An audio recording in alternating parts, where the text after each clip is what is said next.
पितामह भीष्म ऐसे भक्त जिनका भगवान स्मरण करते हैं, ऐसे भक्त जिनका भगवान चिंतन करते हैं, और ऐसे भक्त जिनके शरीर त्याग के समय भगवान स्वयं सगुण रूप से उनके नेत्रों के विषय होते हैं, उनके दर्शन प्राप्त करते हैं।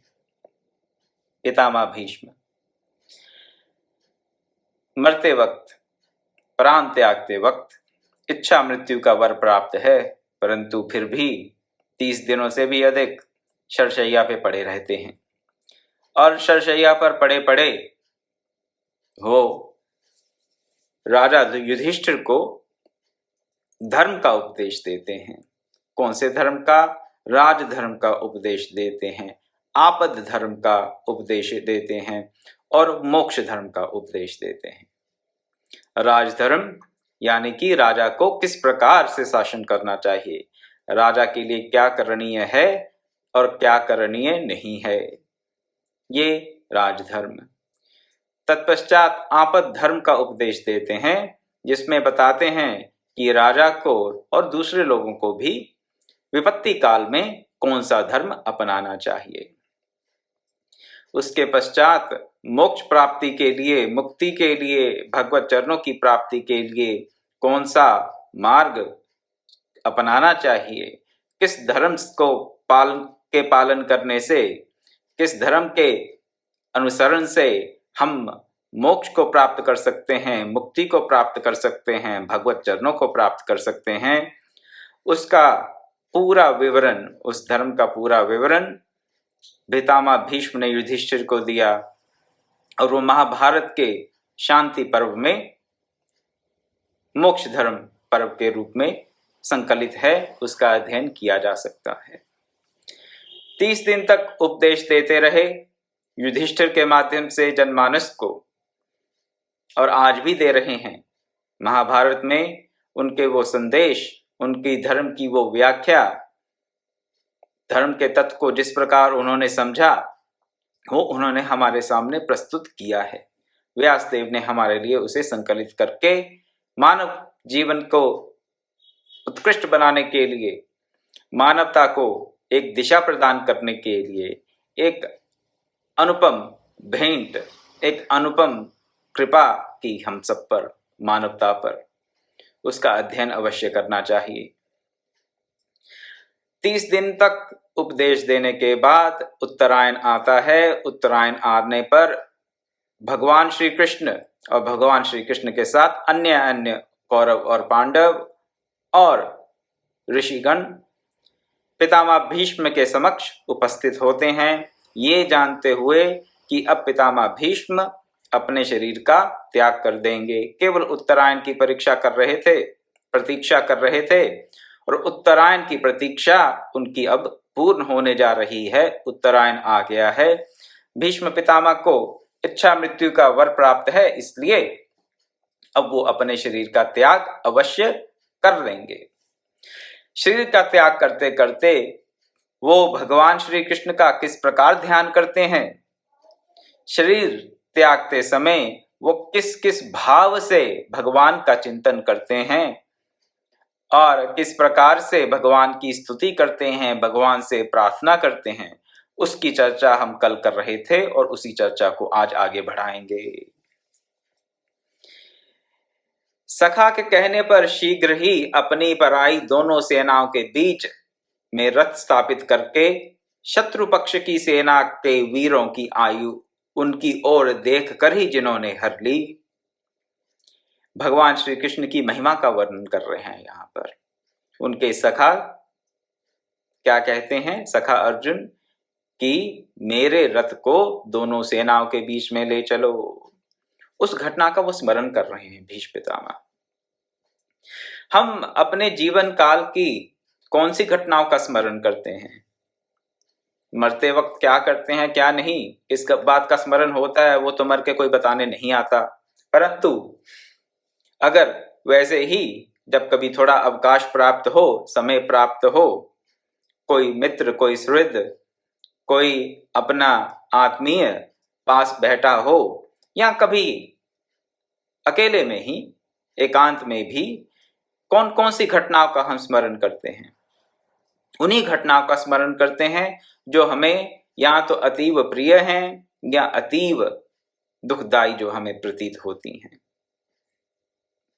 तो भीष्म पितामह भी यहाँ पर मरते हुए, शरीर का त्याग करते हुए उन घटनाओं का स्मरण करके भगवान श्री कृष्ण की स्तुति कर रहे हैं, भगवान श्री कृष्ण की महिमा का मंडन कर रहे हैं, जिनसे उनका हृदय प्रसन्न हो, जिससे उनका मन बुद्धि भगवान श्री कृष्ण में पूर्ण रूप से अनुरक्त हो जाए। और बार बार क्या प्रार्थना करते हैं, क्या मांगते हैं भगवान से कि मेरा आपके श्री चरणों का चिंतन कभी छूटे नहीं, मेरी श्री कृष्ण में निष्काम भक्ति हो, श्री कृष्ण में मेरा मन रमे। और मन कब रमेगा? जब ऐसी ऐसी घटना को याद करेंगे, ऐसे ऐसे वृत्तांतों को, प्रसंगों को ध्यान में रखें, रम जाता है, स्वतः ही रम जाता है। भीष्म पितामह भी यही कर रहे हैं। और एक ऐसा ही प्रसंग जो भीष्म पितामह को बहुत प्रिय है, वो प्रसंग क्या है? वो प्रसंग है कि अपने सखा के कहने पर, अर्जुन के कहने पर क्या करते हैं? वो रथ को दोनों सेनाओं के मध्य में ले जाते हैं। ये तो सबने देखा, तो इसमें भक्त की क्या विशेषता हुई? भक्त को ये पता है, क्या पता है जो बाकियों को पता नहीं चला, जो दुर्योधन को पता नहीं चला, अन्य कौरवों और पांडवों को भी, पांडव सेनाओं के उन योद्धाओं को भी जिनकी कृष्ण में भगवान के रूप में आस्था नहीं थी, उनको पता नहीं चला। गांधारी को पता नहीं चला, क्या पता ये नहीं चला कि सब कौरवों की आयु तो भगवान श्री कृष्ण ने अपनी दृष्टि मात्र से हर ली थी। अपनी दृष्टि मात्र से सब कौरवों की आयु उन्होंने हर ली। कौन जानता है? भक्त जानता है। कौन भक्त? भीष्म पितामह जैसा ज्ञानी भक्त, ब्रह्म ज्ञानी भक्त, विशुद्ध बुद्धि का, विशुद्ध हृदय का जो मालिक होगा, वही प्रभु की महिमा को, भगवान की महिमा को थोड़ा बहुत जान पाएगा। और ऐसी विशुद्ध बुद्धि, ऐसा विशुद्ध मन भीष्म पितामह के पास है। उनका मन निष्काम है, उनकी बुद्धि निष्काम है, और इस निष्काम मन से, इस निष्काम बुद्धि से वो परमात्मा की महिमा को जान चुके हैं, तत्वतः जानते हैं। तत्वतः जानते हैं का अर्थ ये है कि जैसी उनकी महिमा है वैसा ही वो जानते हैं। उसमें थोड़ा ये नहीं कि थोड़ा बहुत जानते हैं, थोड़ा बहुत नहीं जानते। जैसा है वैसा भगवान उन्हें जना देते हैं, अपने भक्त को जना देते हैं। तो यहाँ पर वो प्रार्थना करते हुए कहते हैं कि सम्मुख स्थित शत्रु सेना में वो ले जाते हैं भगवान। किसको ले जाते हैं? अर्जुन के रथ को दोनों सेनाओं के बीच में ले जाते हैं, और देखते ही, दृष्टि मात्र से ही सब शत्रुओं की आयु को हर लेते हैं। शत्रु पक्ष की जो सेना है उनकी आयु का हरण केवल देखने मात्र से कर दिया। उस अर्जुन के मित्र श्री कृष्ण में मेरा मन रमे, उस पार्थ सारथी, उस अर्जुन सखा में, उस भगवान श्री कृष्ण में मेरा मन रमे। सख्य भाव की भक्ति का अपना ही आनंद है। सख्य भाव की भक्ति का अपना ही आनंद है। क्यों? आप सखा बनकर भगवान को आदेश दे देते हैं, क्या? हे कृष्ण, एक तो सारथी बना लिया पहले, अब सारथी का कोई कार्य, सारथी का कर्म उस समय में भी, उस काल में, उस समाज में कुछ बहुत उच्च कोटि का नहीं माना जाता था। ऐसा नहीं कि उनको किसी प्रकार का सम्मान मिला हो भगवान कृष्ण को सारथी का कार्य करने से, लेकिन उन्होंने कहा कि मैं करूंगा, और अर्जुन का सारथी मैं बनूंगा। सारथी के कार्य को बहुत महत्वपूर्ण माना जाता था, इसमें कोई संशय नहीं। महाराज शल्य, जो कि पांडवों के मामा थे, माद्री के भाई थे, किनके? नकुल और सहदेव की माता माद्री के भाई थे महाराज शल्य। उन्होंने भी कार्य किया सारथी बनने का, लेकिन उन्होंने वो कार्य किया कौरवों का। किस प्रकार से किया उस प्रसंग में अभी नहीं जाऊंगा क्यों ऐसा हुआ, लेकिन सारथी का कार्य महत्वपूर्ण माना जाता था। ये मैं आपके सामने रखने का प्रयास कर रहा हूं कि सारथी के कार्य को महत्वपूर्ण माना जाता था, लेकिन बहुत प्रतिष्ठापूर्ण नहीं माना जाता था। लेकिन भगवान श्री कृष्ण ने प्रतिष्ठा की परवाह न करते हुए अर्जुन के सारथी बनने का जो कार्यभार था वो संभाला, कार्यभार को उन्होंने संभाला। सख्य भाव की भक्ति, और जैसा कहते हैं उनके अपने सखा के आदेश का पालन करते हैं। क्या कहते हैं भगवान श्री कृष्ण को, अर्जुन सेनयोर उभयोर मध्य रथम स्थाप्य में अच्युत, हे अच्युत मेरे रथ को दोनों सेनाओं के बीच में स्थापित कर दो, ले चलो। भगवान ले चले। भगवान हैं, त्रिलोकी के स्वामी हैं, पर ब्रह्म परमात्मा परात्पर परब्रह्म परम प्रकाशक रथ हाँक रहे हैं। किसका? अपने सखा अर्जुन का। किसके वश होकर? प्रेम के वश होकर, और कुछ नहीं। सब लीला है, और उसी लीला को भीष्म पितामह याद कर रहे हैं, और याद कर करके उस वृत्तांत को, उस दृश्य को देख अपने मन के भीतर भीतर स्मरण करके प्रसन्न हो रहे हैं। प्रसन्न होकर क्या कर रहे हैं? अपने मन को श्री कृष्ण के चरणों में रमा रहे हैं, और साथ ही साथ मुख से भी प्रार्थना कर रहे हैं कि उस अर्जुन के मित्र श्री कृष्ण में मेरा मन रमे। बस अपने मन को अनुरक्त करना चाहते हैं। ऐसा नहीं कि मन अनुरक्त नहीं है, मन तो पहले से ही अनुरक्त है, परंतु फिर भी बारंबार प्रार्थना करते हैं कि मुझे आपकी भक्ति प्राप्त हो, मैं आपका सदैव स्मरण करता रहूं, मेरा मन आप में रमे, मुझे आपकी निष्काम भक्ति प्राप्त हो। इस और भांति भांति से प्रार्थना कर रहे हैं श्री कृष्ण से। तो सख्य भक्ति में अपना ही रस है। सख्य भक्ति में जैसे कि भगवान श्री कृष्ण और अर्जुन के बीच में थी, उस भक्ति में किसी प्रकार का ऐश्वर्य नहीं होता, और जहां ऐश्वर्य होता है वहां पर वो सख्य भक्ति का भाव बन नहीं पाता। सख्य भक्ति से हम भगवान के ऐश्वर्य को तिलांजलि दे देते हैं। अपना मित्र चाहे कितना भी ऐश्वर्यशाली क्यों ना हो, कहेंगे होगा भी ऐश्वर्यशाली, हमें कोई मतलब नहीं उससे, ज्यादा हमारा तो मित्र है, उससे आत्मीयता बनी रहती है। और ऐश्वर्य के अभाव में आत्मीयता के भाव से क्या होता है? महिमा का भान नहीं रहता। कई बार ये दोष आ जाता है, कई बार ये दोष आ जाता है कि जिनसे बहुत आत्मीयता हो जाती है, अपनापन हो जाता है, जिनके हम बहुत मन से सन्निकट अनुभव करते हैं, उनकी आत्मीयता के चलते उनकी महिमा का बोध नहीं रहता।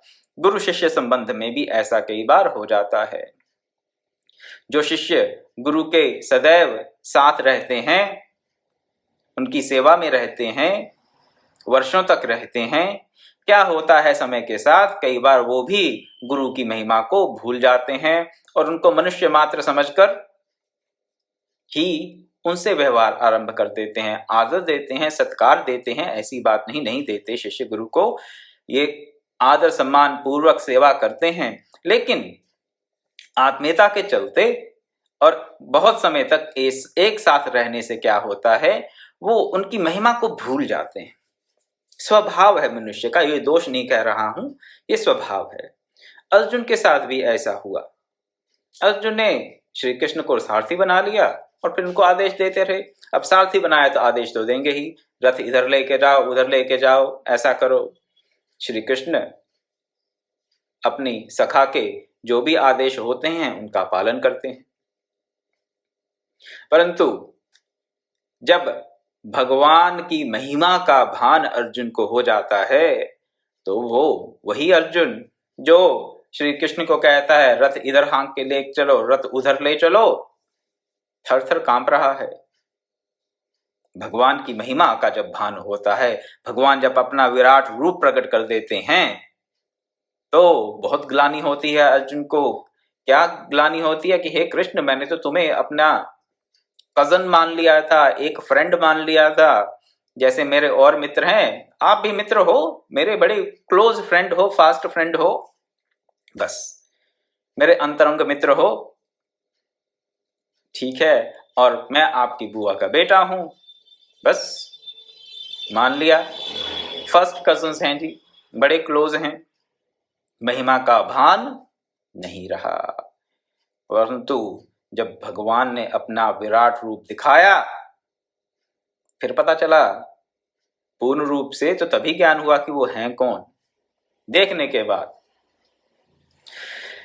तब प्रार्थना करते हुए अर्जुन क्या कहते हैं, सखेति मत्वा प्रभसम यदुक्तम, हे कृष्ण हे यादव हे सखेति अजानता महिमानम तवेदम मया प्रमादात प्रणयन द्वापि, कि मैंने तो आपकी महिमा और स्वरूप को ना जानते हुए मेरे सखा हैं ऐसा मानकर प्रमाद से, या कभी कभी हठ पूर्वक यानी कि ऐसे ही, जिसे कहते हैं ऐसे ही, हठ पूर्वक प्रमादवश बिना सोचे समझे ऐसे ही कह दिया, कुछ बातें कह देते हैं।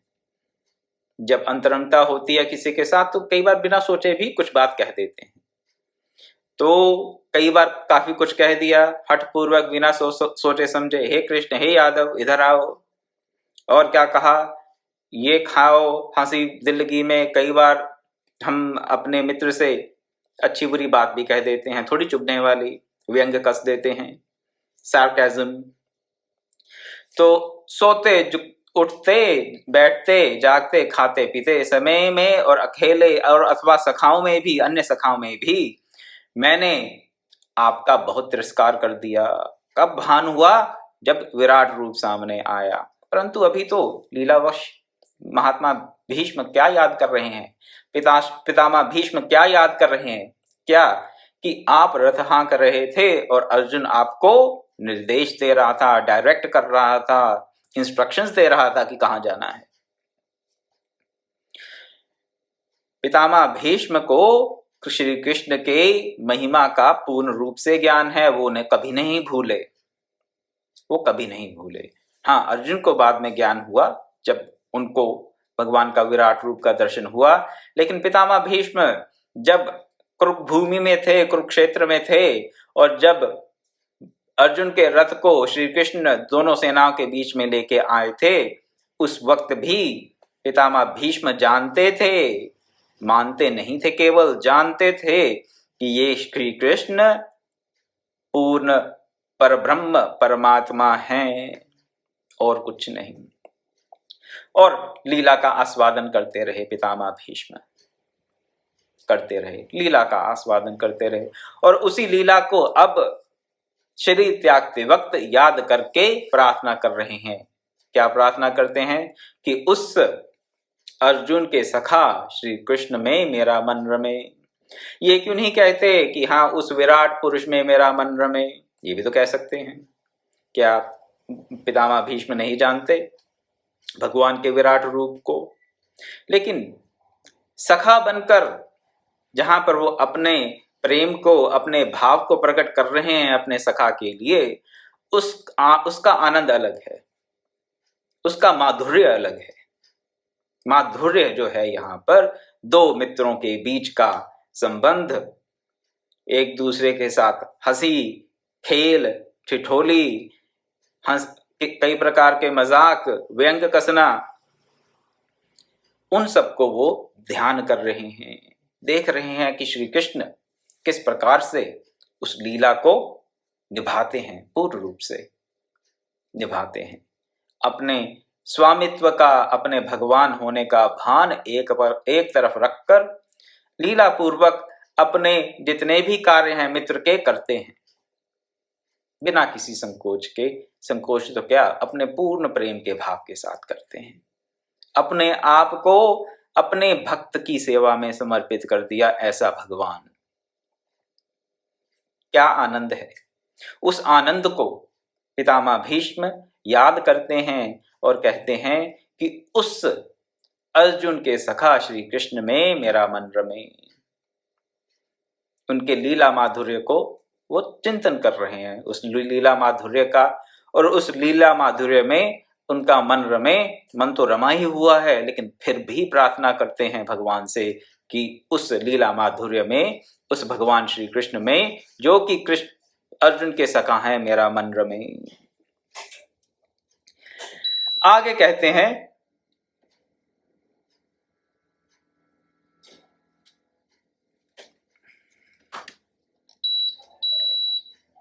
हरिओम। युद्ध में मैं शस्त्र ग्रहण नहीं करूंगा। अपनी इस प्रतिज्ञा को त्याग कर मैं श्री कृष्ण को शस्त्र ग्रहण करा दूंगा। मेरी इस प्रतिज्ञा को सत्य कराने के लिए रथ से कूदकर, रथ का चक्का हाथ में लेकर, जो मुझे मारने को इस तरह वेग से दौड़े जैसे हाथी को मारने के लिए सिंह दौड़ता है, तब पृथ्वी उनके प्रतिपद में कांपने लगी और कंधे से दुपट्टा गिर गया।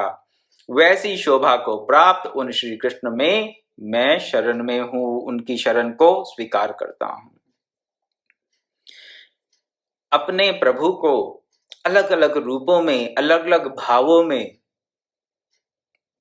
देखना, उनका स्मरण करना, उनका चिंतन करना, और उन अलग अलग रूपों में अपने मन को अनुरक्त करके अपने आप को पूर्ण रूप से समर्पित कर देना, भीष्म पितामह ये बहुत अच्छी प्रकार से जानते हैं। कौन कौन से प्रसंगों को याद कर रहे हैं जो उनके मन में बैठे हुए हैं। मरते वक्त व्यक्ति सुनते हैं, जो शास्त्र कहते हैं कि मरते वक्त व्यक्ति के मन में जो जो होता है वो उसके सामने आ जाता है। वो सब बातें उसके सामने से, उसके मानस पटल पर उभर कर आ जाती हैं। जो कुछ भी उसके हृदय में भरा रहता है, मन में भरा रहता है, वो मानस पटल पर आ जाता है।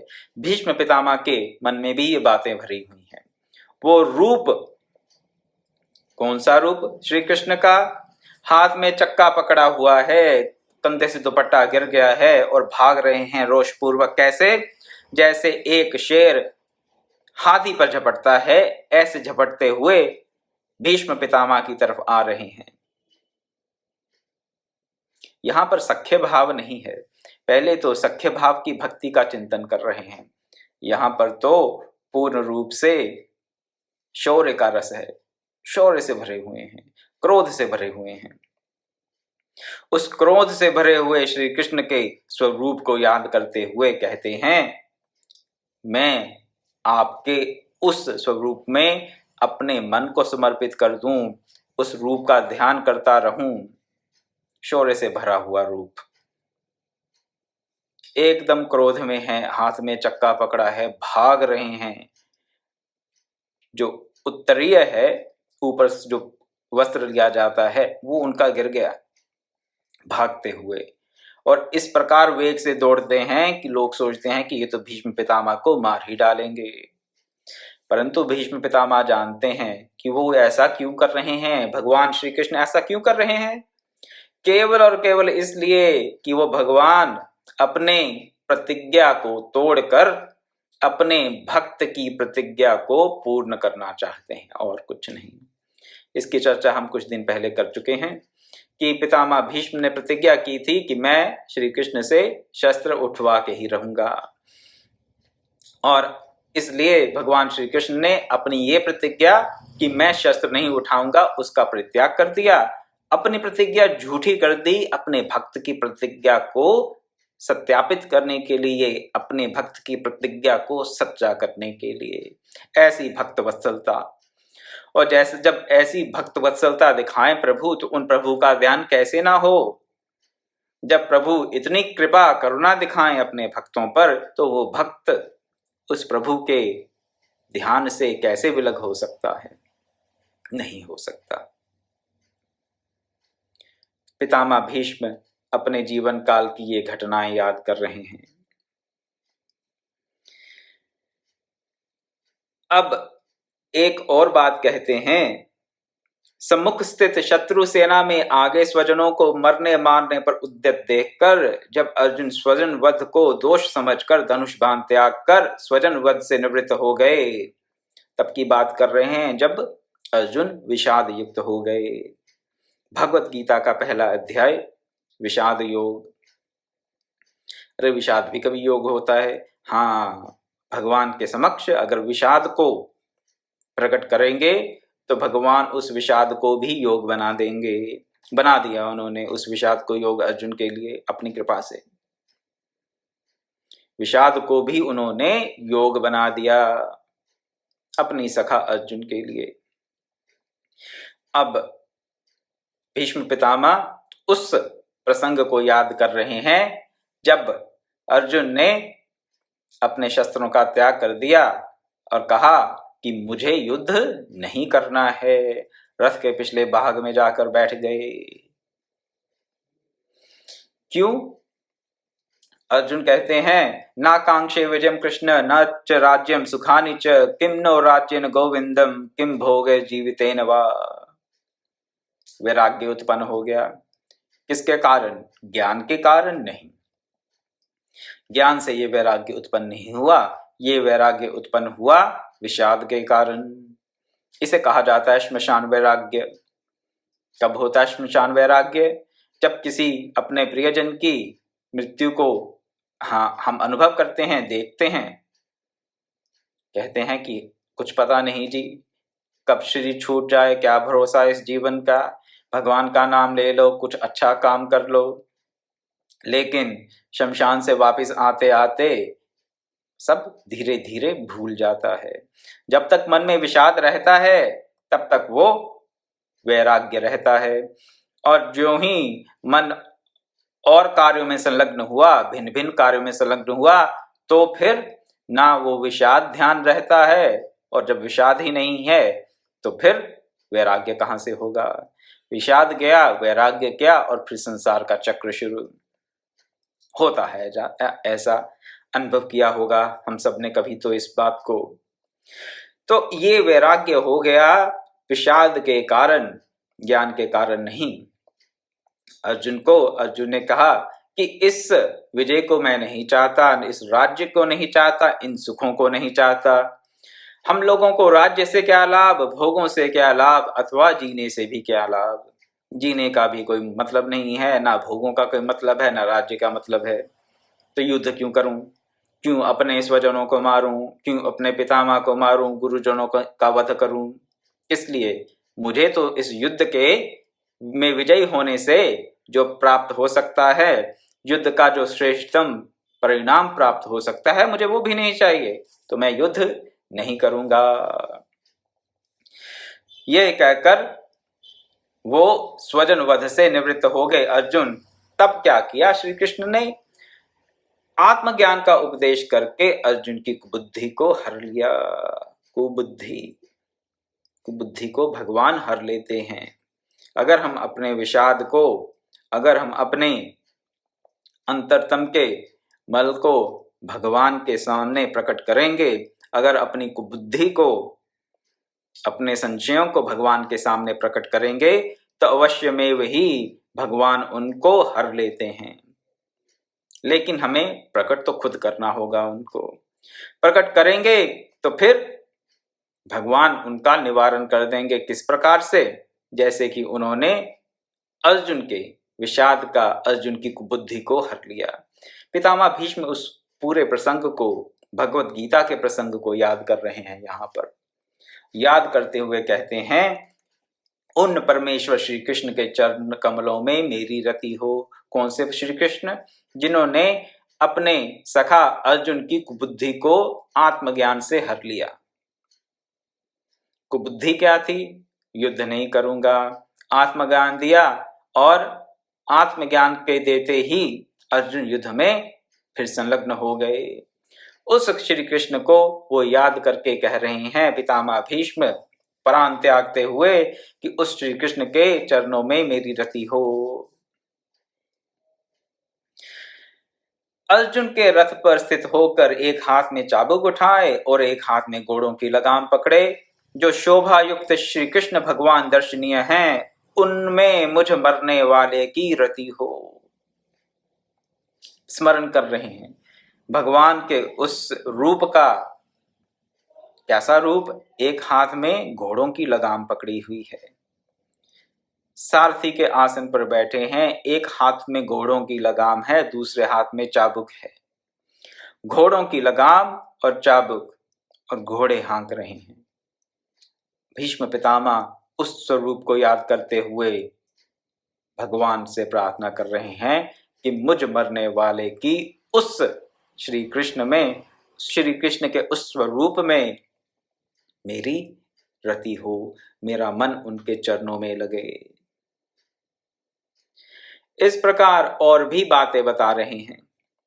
गोपियों ने मान किया, और गोपियां मान करके, क्या मान किस बात का किया गोपियों ने? कि हमें वाकई कुछ विशेषता होगी जो श्री कृष्ण हमें इतना चाहते हैं। ऐसा उनके मन में भाव आ गया कि श्री कृष्ण हमें इतना प्रेम करते हैं, तो हम में कुछ, बाकी स्त्रियों से हम में कुछ विशेषता होगी, इसीलिए श्री कृष्ण प्रेम करते हैं। अन्यथा क्यों करते इतना प्रेम? बाकी स्त्रियों को इतना प्रेम क्यों नहीं करते? हम गोपियों से ही इतना प्रेम क्यों करते हैं? इस बात का अभिमान गोपियों के मन में आ गया। जब ये अभिमान गोपियों के मन में आ गया तो भगवान श्री कृष्ण अंतर्धान हो जाते हैं। श्रीमद् भागवत में इस पूरे प्रसंग का बड़ा अच्छा विवरण प्राप्त होता है। और अंतर्धान होते ही सब गोपियां व्याकुल हो जाती हैं, श्री कृष्ण कहाँ गए, श्री कृष्ण कहाँ गए। फिर उसके पश्चात वो फिर प्रकट होते हैं, और फिर लीला आरंभ हो जाती है भगवान श्री कृष्ण की गोपियों के साथ। उस पूरे प्रसंग को याद करते हैं पितामह भीष्म मरते हुए, और कहते हैं कि ऐसी भक्ति से प्राप्त होने वाले, कैसी विरह से व्याकुल हो जाती हैं गोपियां। उस विरह भक्ति से गोपियां फिर भगवान श्री कृष्ण को फिर से प्राप्त कर लेती हैं। उस विरह भक्ति से प्राप्त होने वाले श्री कृष्ण के चरणों में मेरा मन रमे, ऐसे श्री कृष्ण में मेरी दृढ़ भक्ति हो। भीष्म पितामह ये प्रार्थना कर रहे हैं। फिर कहते हैं, अहो भाग्य, मैं कृतार्थ हो गया। अब जन्म कर्म रहित और अपने ही उत्पन्न किए प्राणियों को हृदय में, जो एक होकर भी अनेक पात्रों में पड़े हुए प्रतिबिंब द्वारा अनेक रूप वाले प्रतीत होते हैं, उन ईश्वर श्री कृष्ण को भेद दृष्टि और मोह शून्य चित्त द्वारा मैं प्राप्त हुआ हूं। प्राप्त हो गए हैं, वो जानते हैं। अभी अंत में कह देते हैं कि मैं प्राप्त हो गया हूं। किनको प्राप्त हो गया? उन भगवान श्री कृष्ण को, जो हैं तो एक, परंतु सब जीवों में अलग अलग भासते हैं। परमात्मा एक है, ईश्वर अंश जीव अविनाशी। एक जीव तो अनेक हैं, परमात्मा एक है, तो वो जो एक परमात्मा है वो अनेक जीवों में कैसे भासता है, कैसे प्रतीत होता है इतने जीवों के रूप में? वैसे ही जैसे एक सूर्य को आप अलग अलग घड़ों में देख सकते हैं, सूर्य के प्रतिबिंब को। जितने घड़े रखेंगे, जल से भरे हुए पात्र रख लें, जितने भी, उतने पात्रों में सूर्य की उतनी रिफ्लेक्शन, उतने प्रतिबिंब दिखाई देंगे। उसी प्रकार से वही एक परमात्मा भांति भांति के जीवों में भास रहा है, अनंत जीवों में भास रहा है। उसको, उस परमात्मा को भीष्म पितामह ने प्राप्त कर लिया है। और कैसे प्राप्त किया है? भेद दृष्टि और मोह से शून्य चित्त द्वारा। जिसकी भेद दृष्टि समाप्त हो गई है और जिसका मोह नाश हो गया है, वही उस भगवान को प्राप्त कर सकता है। पितामह भीष्म में दोनों बातें हैं। पितामह भीष्म में ना भेद दृष्टि है और ना ही उनमें मोह का लेश मात्र भी शेष है। इसलिए उन्होंने भगवान श्री कृष्ण को प्राप्त कर लिया है, और अंत में यही कहते हैं, मैं प्राप्त हुआ हूं। मैं प्राप्त हो गया हूँ। और मैं प्राप्त हो गया हूँ कहते कहते वो अपने शरीर का परित्याग कर देते हैं, अपने प्राण त्याग देते हैं और उसी लोक में वापस चले जाते हैं जहाँ बाकी सब वसु विराजमान हैं, जहाँ बाकी सब वसु निवास करते हैं। 135 वर्ष की आयु में भीष्म पितामह ने अपने शरीर का त्याग किया और इतने सुंदर रूप से त्याग किया। भगवान श्री कृष्ण सामने हैं और वह भगवान की ही भांति भांति की लीलाओं का स्मरण चिंतन करते हुए, उनसे प्रार्थना करते हुए, उनकी स्तुति करते हुए उनको प्राप्त हो गए हैं। भीष्म पितामह का चरित्र तो बहुत महीनों तक सुना जा सकता है, पढ़ा जा सकता है, बोला जा सकता है। यहाँ पर तो केवल संक्षेप में उनके जीवन के और उनके चरित्र के कुछ ही अंग आपके सामने रख पाया हूँ, लेकिन आशा करता हूँ कि जो अंग आपके सामने प्रस्तुत किए उनके जीवन के, उनके चरित्र के, वह अवश्य ही हमारे अंतर के मल को धो डालने के लिए अत्यंत कारगर सिद्ध होंगे, अत्यंत हमें सहायक होंगे भक्ति के मार्ग पर हमें आगे बढ़ाने के लिए।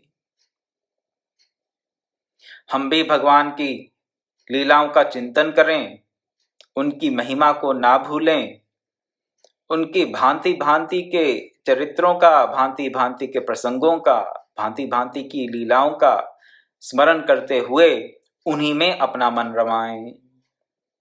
तो हमारी भी क्या स्थिति होगी? हमारी भी भेद दृष्टि समाप्त हो जाएगी। भेद दृष्टि क्या है? माया ही भेद दृष्टि है। मैं और मोर तोड़ते माया, ये जब मेरा तेरा खत्म हो जाएगा तो भेद दृष्टि समाप्त हो जाएगी, सरल शब्दों में। और मोह का लेश मात्र कब ना रहेगा हमारे अंतर में? जब उस ज्ञान रूपी सूर्य का उदय हो जाएगा। ज्ञान मान जहां एको नाही, वहां पर किसी प्रकार का मान नहीं होगा। ज्ञान है तो मान नहीं होगा, मान नहीं है तो मोह कहां से होगा? निर्माण मोह जित संग दोषा, अध्यात्म नित्य अवनित्य काम, द्वंद्वैर्विमुक्ता सुख दुख संगे ही गच्छन्त मूढ़ा पदमव्ययम तत्। इस श्लोक का, भगवत गीता के इस श्लोक का तो सार सर्वस्व बता देता है भीष्म पितामह का चरित्र। निर्माण मोह जित संग दोषा, अध्यात्म नित्य अवनित्य कामाः, द्वंद्वैर्विमुक्ता सुख दुख संगे गच्छन्त मूढ़ा पदमव्ययम तत्। भीष्म पितामह में ना मान है, ना मोह है, ना भेद दृष्टि है, इसलिए उन्होंने उस अव्यय पद को, परम पद को प्राप्त कर लिया और इतनी सुंदरता से प्राप्त किया कि भगवान सगुण रूप से उनके सामने प्रस्तुत हैं जब वो अपनी शरीर का, देह का त्याग कर रहे हैं और खुद कह रहे हैं कि मैं प्राप्त हुआ हूं, मैं श्री कृष्ण को प्राप्त हुआ हूं। इन्हीं शब्दों के साथ मैं आज की कथा को विराम देता हूं। कुछ सत्संगी अनुग्रह कर रहे थे, माफ कीजिएगा, कुछ सत्संगी आग्रह कर रहे थे कि भीष्म पितामह ने जो युधिष्ठिर को संदेश दिया महाभारत के शांति पर्व में, उस पर भी थोड़ी चर्चा की जाए। शांति पर्व अवश्य ही मननीय है, पठनीय है, चिंतनीय है, इसमें कोई संशय नहीं, परंतु शांति पर्व बहुत बृहद है। कितना बृहद है? भक्तमाल ग्रंथ से भी ज्यादा बृहद है। बृहद का अर्थ बहुत बड़ा है, बहुत विस्तार है। शांति पर्व में बहुत कुछ, बहुत रोचक है, बहुत से अच्छे प्रसंग हैं वहां पर। बहुत प्रकार की, पराशर गीता है उसमें, हंस गीता है और भी अन्य अन्य बहुत सुंदर उपाख्यान हैं। लेकिन अगर हम उनका चिंतन अब उन पे सत्संग प्रारंभ कर देंगे तो भक्तमाल के सत्संग को काफी समय के लिए हमें विराम देना पड़ेगा। तो अगर आप चाहते हैं कि भक्तमाल को विराम देकर शांति पर्व पर हम प्रतिदिन सत्संग करें तो अवश्य ही मुझे बताएं। मैं ऐसा करने में मुझे कोई संकोच नहीं है, संशय नहीं है मुझे कोई भी। वो भी भक्त की कथा है, ये भी भक्त की ही कथा है।